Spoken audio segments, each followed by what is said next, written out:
How's it going, guys? It's Mr. Lone Wolf, and today I'm going to go and do a contract on my new playthrough called The Essentials. I've got to go over to this warehouse and grab 2 lots of bricks, and then I'm going to cut across the map and go... I've got to go to that sawmill, but there is a trailer there that's already got 2 pieces of wood in, so I might just rob that on my way past. And then, yeah, I've got to go to Smithville, and once I'm there, pretty near to the Smithville entrance, there's a fuel station. I've got to grab 2 lots of fuel, and then nip it down to the farm, so not too bad once I'm in Smithville. And yeah, in the end, because I'm going to need 6 pieces of cargo in total, I'll be honest, I didn't really need a crane with me. I suppose if I did tip it or anything on the way, it would have been handy. I just kind of wanted to bring a crane, really. Yeah, I'm taking the ramped flatbed, and that's 4 slots, and then once I go past the sawmill, I can just winch to that last trailer that's already got the wood in it, and then, yeah, that's only 6 slots altogether. And yeah, bringing Stevie Wonder out for this one. I was flicking through the trucks, wondering which one to use. I've not got like a massive selection of trucks really at the minute. There's still, even at the low levels in this game, there's still plenty of trucks to choose from that can get you by. Like, I mean, if you can, this Navistar is pretty decent. But yeah, there's the Tiger I went and got pretty early, the Voron AE. Well, there is a couple of there's John, if you don't mind the slowness. I've now gone and grabbed the P16. I've got the long nose Colob. So there is options, but just in terms of one, I want to keep mixing and matching them anyway for the sakes of the videos. And also, yeah, doing this mission, I was in the mood to kind of, I wouldn't say full-on speed run it, but at the same time, yeah, I didn't want to just plod along at 2 miles an hour, even if, yeah, I brought the Colob or whatever. I've only got the special gearbox, so best case scenario, it would have been like a fairly slow-paced mission. Whereas bringing this thing, the fact that I've actually got the top engine in it already, I've now got the high-range gearbox, so you can see right now, this thing just motors along very nicely in high, and it, again, it feels like it's got a lot of power in high. It feels like it's making an effort, so even when you do get bogged down a bit and you kind of wheel spinning, at least it feels like it's making an attempt to get out of there. There's some vehicles that just sound very, like, to be honest, actually, that, what's it called, the Fleet Star, as much as I actually think it's a bloody solid truck, considering it's like the first proper truck, really, off-road truck that you get in the game. But yeah, it's like, in them first couple of gears, it just, as I said the other day, it feels like it's got the rev caps are a bit too extreme and stuff on it. And yeah, when you're crawling through the mud, it just doesn't feel like it's quite all there, whereas this thing definitely does. I was going to do a little lap round, but stuck the handbrake on. Got a nice little turn, that'll do. Don't worry about the propane tank. But anyway, yeah, grabbed 2 lots of bricks, and now, I mean, the lines I drew to the next place, as you'll see, start going a little bit freestyle, bit off-road. I'm actually pretty happy with the way this mission went in the end, the little shortcuts I made, I decided to do. Like I said, I didn't really go the long way around to follow my dots. Cutting across there went pretty nicely though. And again, in high gear, as long as you don't bounce around too much, because you can definitely lose your momentum that way, but yeah, it just motors along pretty damn well. And even as far as damage goes, I mean, it's not immune from it. I believe now, yeah, it takes a little knock there, but it does take a while to add up in this truck. You don't seem to blow too many wheels out, or your suspension doesn't get nailed overly quick. You can still get unlucky on this game, because this truck does have a nice pace to it. In this game, especially at the minute since they updated it around Rift or whenever it was with the damage mechanics, yeah, this is definitely in the category where it's fast enough to take a decent amount of damage. Obviously, that's kind of the benefit of, I suppose, what's it, the Azov? Yeah, John barely takes any damage because it's so slow. It's never really going fast enough to take it. So, personally, for me, I would rather have the speed and the risk of, yeah, taking a bit of damage. So here's the bridge I built the other day. Makes life a bit easier. And also earlier, actually, I went and did a contract, or sorry, not a contract, a contest on Black River doing that food delivery mission again, because when I completed the floating drill thing yesterday, I got promoted to level 9, but then I, like, turned the game off and back on so I can have that trailer back, so I was back to level 8. A lot of the tyres, yeah, the tyres is like the main thing that I've kind of flicking through. I've got to just keep levelling up to get the next ones. The next lot were all unlocked at level 9. I originally had, I believe it was the off-road tyres on this, or, sorry, it might have been the other way around. I had the all-terrain tyres, I've now unlocked the off-road ones. And yeah, they certainly do feel better. So this is another section where I was originally going to follow the usual route along. I built a bridge over to what would be my right. Yeah, over to the drilling site, but I decided go for a bit of free range again, and we'll see how it goes. I have cut through here before, and it didn't go so well. In my first playthrough, there is a, I don't know, some kind of trailer abandoned around here somewhere that I gave up on in the end. But this thing, to its credit, pretty damn nicely. There's the snorkel just poking out the top. To be honest, I was pretty happy with myself right now, because among other things, there's rarely a chance where you actually legitimately get to use the snorkel in this game, and it genuinely offers like some advantage. A lot of the trucks that even have snorkels up to their roof just float anyway, so it's kind of like irrelevant, and then they don't do very well in water because they float. This thing certainly doesn't float, but yeah, cutting through there, that was just, as you can see, any more really and it would have started drowning. Yeah, that was just like perfect, but it was pretty nice to actually see it be of some use in the game. So yeah, I was pretty damn happy with myself right now. Pretty happy with my little shortcut. As I said, for all the checkmark things, I've got to go over. We'll abandon them.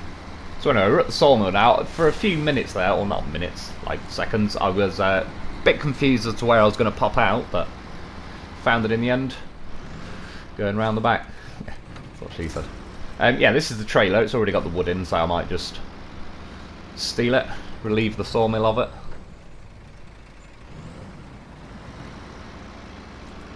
I was trying to just roll it forward to get it out of the way and then, yeah, hit the post. All things considered, it didn't get too bad. I can cut through this little gap and we're away. What I thought it might do now, this game is a troll for doing this, I'm going to stick the winch to it. I thought, no my luck, it'll try and grab it onto the lamp post, kind of ping my trailer really hard and flick the bricks off, but we're all good. We'll see how well that trailer hangs on. That's why I brought the crane in the end, because to be fair, the trailer did hang on pretty bloody well, but as you'll see, I was kind of drifting the thing around corners and all sorts, so I already kind of knew I was in the mood, a bit of need for speed, so that's kind of why I opted to bring the crane in the end, because I had a feeling that eventually the madness will take over and I'll end up rolling it or something. But yeah, sometimes a bit of madness is good for you. It's like funny, I remember reading this a little while ago. There was a guy, like, I was going to say, do you remember, in World War II on the D-Day landings, there was some British guy got off the obviously like the landing boats or whatever, the landing craft, and to try and encourage everybody and keep their morale up, instead of having a gun in his hand, he had a set of bagpipes, and he was just marching up and down the beach playing the bagpipes, trying to kind of egg everyone else on. And yeah, somehow he managed to live. And then after the war and everything, obviously all the Nazis would have got caught, and yeah, they were at like just, I suppose they interviewed a lot of these Nazis afterwards, and eventually, one way or another, whether they mentioned it or got asked, the question came up like, did you see this guy with the bagpipes just marching up and down the beach, and like, why didn't you shoot him? And yeah, some of the German snipers basically said, yeah, we seen him in our scopes and we could have shot him, but we didn't, because we basically thought he'd gone mental and he'd be driving everyone mad, marching up and down the beach playing bagpipes, probably trying to put us off. And yeah, it's not a bad assumption to go with. The bagpipes could probably enrage the calmest of people, but see, we're British, we've got like plus 50% bagpipe resistance, so it doesn't get us the same way. We're trained for such an event. It's like when they built Hadrian's Wall to block Scotland off from England. They think they were building a wall to keep us out, whereas in reality we just let them build it because it perfectly refracts the sound of bagpipes, so we don't have to hear it. It's definitely an accustomed sound. We thought the Welsh were bad shagging sheep. At least they don't stick a musical instrument up its arse, blow air into it and squeeze a musical tune out of it. It's like, at what point do you cross that line and it becomes a crime? Imagine a few minutes before the first noise ever came out of a bagpipe. Well, you're wondering why I'm referencing sheep. The old bagpipes, I believe it was like a sheep's bladder that they basically blew up, stuck a recorder in one end, put like an air pipe in the other end, and played it. But could you imagine about 30 seconds before that first musical note came out, someone's just sat there fucking blowing air into a sheep's bladder, like, nah, trust me, this is going to change the world. Like, yeah, for the worse. Well, I'm just joking. Well, not about bagpipes. They're, yeah, an acquired taste, but Scotland's pretty cool. It's one of the few places that makes England feel sunny by comparison, so can't really knock them for that. Yeah, anyways, I came through the gateway. It's doing the trollish thing where the trailer was like hooked over that. The trailer was invisible, but before it even got over that barrier, it kind of, yeah, stopped being invisible. Or not invisible, but you know what I mean. And then, yeah, this is my little route now. It's only a quick detour down to the fuel station to grab the 2 lots of fuel, and then down to the farm. Yeah, luckily that trailer just like popped over the barrier and didn't really give me too much hassle. I can't remember, there was a mission a little while ago I did. Where was it I went? I think it was from Smithville to Island Lake, and it did the same thing where it got one of my trucks hooked over that barrier, and yeah, it was a right pain in the ass. Oh yeah, I ended up having to leave the cargo there, so I think wherever I grabbed the cargo from, I had to go back and get some more.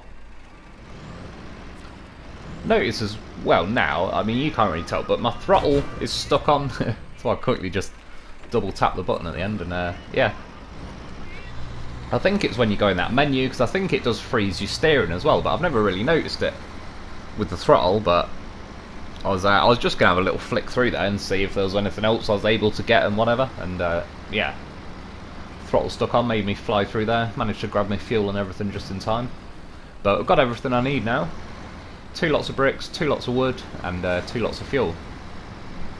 And we're basically back just in front of like the entrance to Smithville. This is like the main hill up to the garage, which I've already got that unlocked. Not that I really need it at the minute, but still. You can see again though with the Navistar, it's got a very nice pace to it. Obviously good old Stevie Wonder, I still have to get used to putting the camera at a little angle. If I'm honest, I tend to just drive looking straight forward on this game more, but particularly on MudRunner, not really because of like the smoke in the way or anything. Because I like to watch what the wheels were doing, I drove almost everywhere on MudRunner, like with the camera at a slight angle anyway, so I was quite used to it, to be honest. This truck kind of set all the standards for me in this game as far as fuel and stuff. That's why, like, some people say, for example, the Dolphin, there's a lot of things that use, they can kind of go from 15 to 20 litres-ish, maybe a little higher every now and then, but yeah, and that is quite a lot compared to some trucks. And some people say, oh, the Dolphin like nails fuel, whereas yeah, relatively speaking, like I drove this thing around for a lot in the game, and I mean this thing gets up to like over the 30 litres a minute. I think I've had it up to about 34 odd litres a minute, so yeah, by comparison this thing absolutely drinks like a fish, and the Dolphin feels pretty reasonable by comparison, but obviously this has got a bigger fuel tank.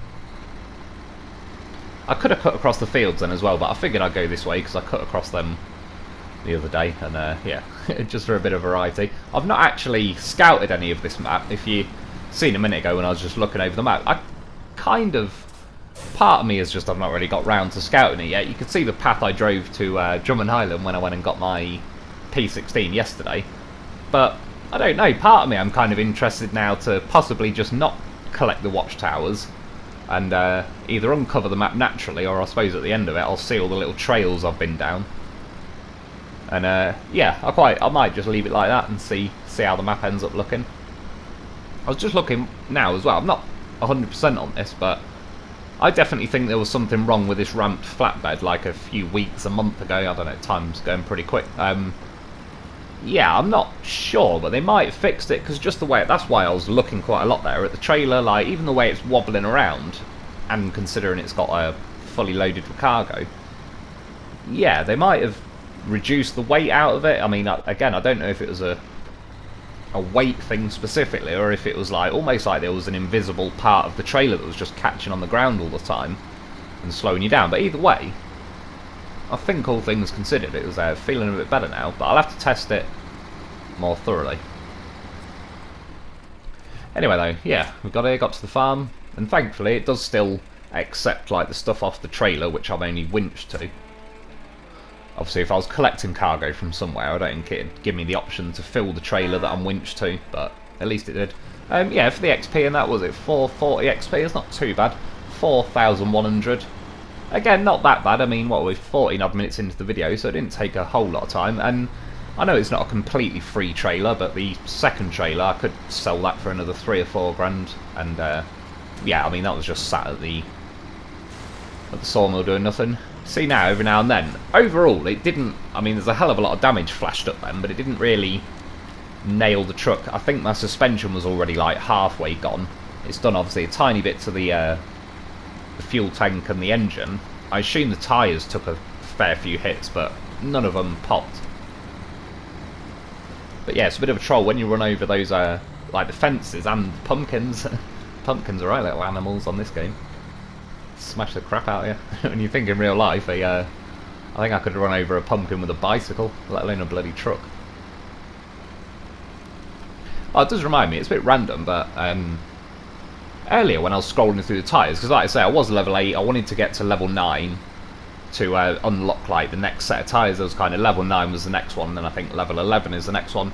And there's kind of a slight bug, it's not really of any issue, but when I went and looked into the tyres and it said like you need level 9 to unlock this tyre, it said I still needed like 3,500 XP, but I didn't. I was only 200 away, and yeah, as I've been scrolling through the tyre menus recently, I kept saying like, oh, you need 11,000 XP for this, and I was thinking, bloody hell, it's going to take me forever. But the XP requirements written on the tyre list doesn't, yeah, is wrong, because I only needed a few hundred. Like a glove. Yep, cash the trailers and cash both of them in, we're done. So yeah, that's another one down. That's it for today. Hope you've enjoyed. Thanks for watching, and I'll be back soon.